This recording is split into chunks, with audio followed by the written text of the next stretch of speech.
Let's try a silent introduction for this video, see how it works. Weak. Better. Benchmade Mangus Model 53 Old School Nutnfancy Knife Review. Hey guys, thanks for watching. Old school means it won't have no music, bare bones editing, just the facts, ma'am. Been meaning to get to this knife for a long time, the Benchmade Mangus 53. I will discuss all the details as I can, as quick as I can. I gotta throw this out though. This is my first Balisong review. It's kind of a cult, and honestly, I am not cool enough to belong to it. No, I'm not a Balisong guy. I'm a dork when it comes to trying to deploy these blades. I have a few life skills, but deploying Balisong knives apparently isn't one of them. I may attempt to embarrass myself during the review. Whatever. I actually don't really think of this as a true flipper in the realm of Balisong knives. I'm talking about guys who actually do the aerials, the flips, and all the cool stuff you see them doing. There's YouTube videos out there. Again, I'm not skilled enough to do it. I hope you're not looking for that in this review. And I think it will actually work out because I don't really think of this, again, as a true Balisong flipper knife. I think of it kind of as a utility knife, getting into POU. That's what the Mangus 53 is, primarily. My hands are all beat up from hauling steel out in the desert, so hope that doesn't distract you too much. This is a good, if not excellent, utility blade. That's my first philosophy of use. I'm going to put the Mangus 53 in. It's lightweight, it's compact, has an outstanding blade style and shape. We'll get to that here in just a second. Perfect. Maybe not perfect. I do have some opinions on Balisongs overall. And heck, I'll throw them out here since we're talking philosophy. And I don't mean to offend the Balisong guys, but I generally don't like them. Not in serious knife use. In other words, when I need to get to a blade quickly, I don't want to have fine motor skills, or heck, in this case, skills I don't possess at all. Then Balisong isn't the knife I'm going to reach for. Let's see what's on the table. Here's a Cali 3.5 Spyderco. See how easy that was for me to bring out. That's a quicker deploying knife for me. Those are the types of blades I'll reach for. Either a locking EDC or tactical blade works better than that philosophy of use. I think they're fancy, they're fun to watch guys doing all those fancy tricks with, but it's kind of like the dude in, what was it, Indiana Jones, the first one, when he breaks out the sword and Indy's watching him and he's like, okay, that's cool, and then he just breaks out his gun and shoots him, you know? I think you can get a regular tactical blade out quicker than a Balisong, and true Bali guys will disagree because they're very practiced and they are very fast at it. In their rooms, wherever they're at, but when you get under stress, your hands are cold. In a lot of the environments where I'm running and gunning and doing my adventures, you guys have seen it for years now. Fine motor skills might be short in supply. I ain't going to reach for no Balisong. That'll take me to the next philosophy of use. So I said EDC blade already. How about this? Recreational blade that you just like the Balis, okay? And there's guys like that. I'll talk about that discoloration here in a second. They like it. This is not an excellent flipping Bali. We've kind of talked about that already. There's other guys talking about that are in the sport, and I kind of think of it as a sport. It's too lightweight. You need some heft to those handles. Maybe skeletonized aluminum handles, and I don't have a real Bali on the table. I have a pseudo look-alike wannabe. This is actually a cold steel paradox. It's not a Bali at all, but it has the looks of one, and that's what they're after.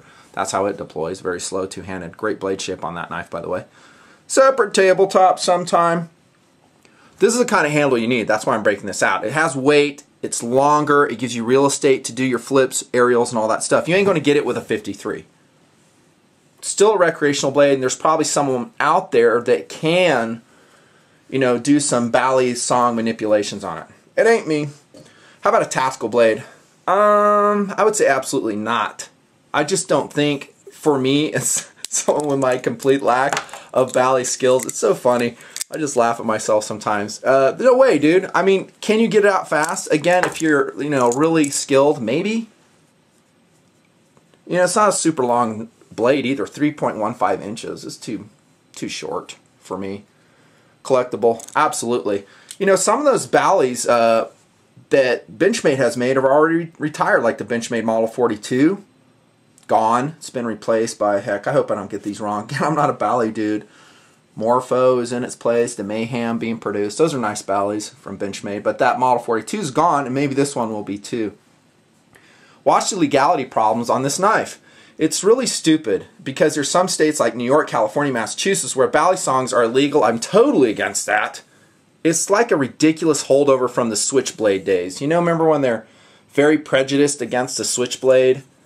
Ridiculous. I'm sorry, but that's just the way it is. So maybe in some legalities, even carrying it as an EDC blade, or in locales I should say, might be a problem. There's POU for you. Size and weight I didn't really cover. Weight is a very decent 3.5 ounces. It is lightweight for this G10 handled Mangus 53. Size is very compact. Love it. That brings us to steel. You'll find D2, and you've been looking at it all along. D2 will discolor on you, if not rust. Check out that discoloration. This is just from EDC carry from my own use. Not too impressive, and that's D2 for you. It's a tool steel. It will do just what you're seeing. Can't get it out. And by the way, I take care of my D2 blades. I'm talking it has a light coat of rim oil on it. You know, I put the knife away in a drawer for, you know, a couple months, came back to it, and I was like, what? And I don't live in a humid climate. You guys living down there on the coast in the jungles, some of you guys down there in the Philippines, you might have a real hard time keeping your D2 blades rust-free or discoloration-free. Does that really affect the cutting performance? No, it doesn't. Speaking of which, this knife rocked. It just rocked. Here comes the inset. I did some heavy-duty cardboard cutting with this. Wanted to check the factory edge, which I think was a little bit too steep, too abrupt. I would like to see it with a more gradual grind. But speaking of the factory edge, it cut very well. Full flat ground clip blade, and it is a perfection shape. So much so that I wish they offered this exact blade, maybe in 154 cm or S30V, in a different handle.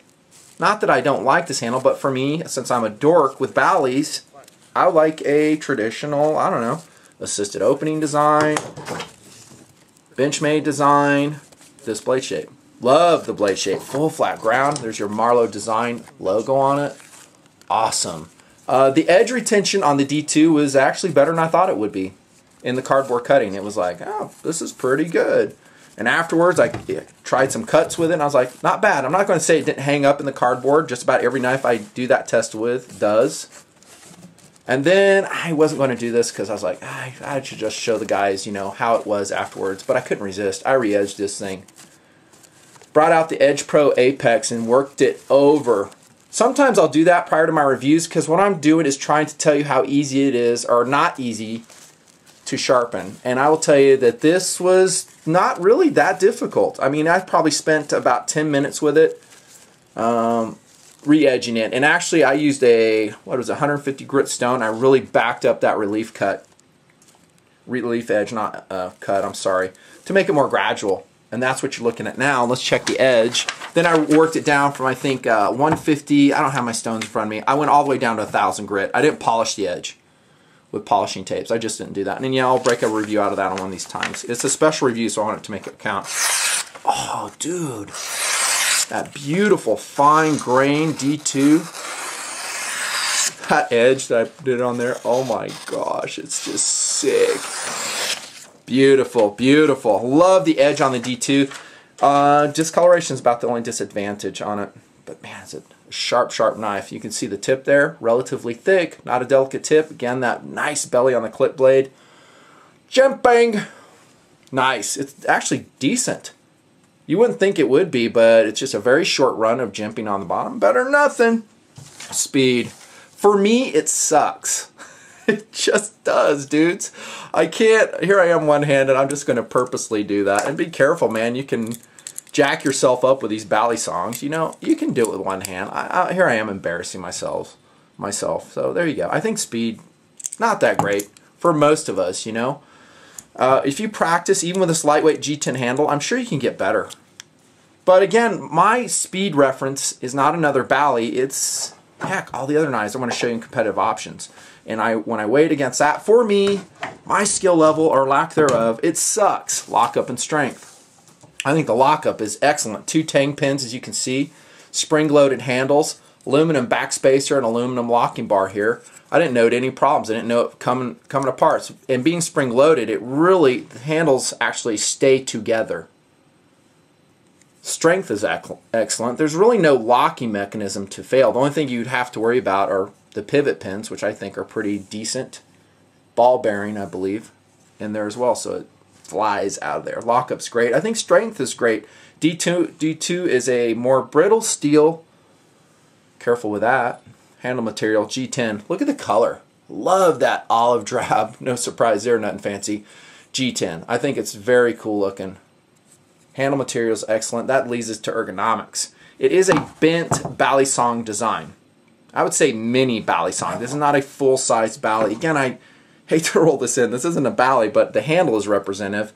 This cold steel paradox. See the difference? This is a short handle, so a lot of guys will find this to be relatively short. But again, in the EDC philosophy of use, perfect.